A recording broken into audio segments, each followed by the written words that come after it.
et minu jaoks on võib-olla oluline see, just see nagu utoopiaga või niisugune kujund ja just see mõte nagu, et me juba oleme selles düstoopias, et ma ei räägi mingitest tulevikuvisioonidest, vaid igasugune ulme räägib nagu siis tänasest päevast. Ja see võib-olla alguse sai sellest, et ma lugesin seda uuesti üle seda, mis on see Aldous Huxley Hea uus ilm.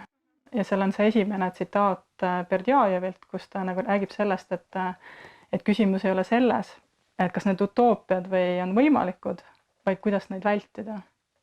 Ja see minust hästi nagu kõnetav kujund, et mis on saanud reaalsuseks, näiteks kas või see, et paar aastat tagasi oli niisugune seriaal nagu Black Mirror ja kus oli näiteks see, et inimestel on mingid teatud kategooriad ja näiteks kui sa oled nagu langenud mingi alla keskmise, et sa ei saa kasutada ühistransporti.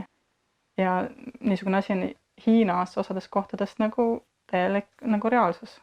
Või kas või see, et tuleb mingi suur viirus, kus on terve maailm on.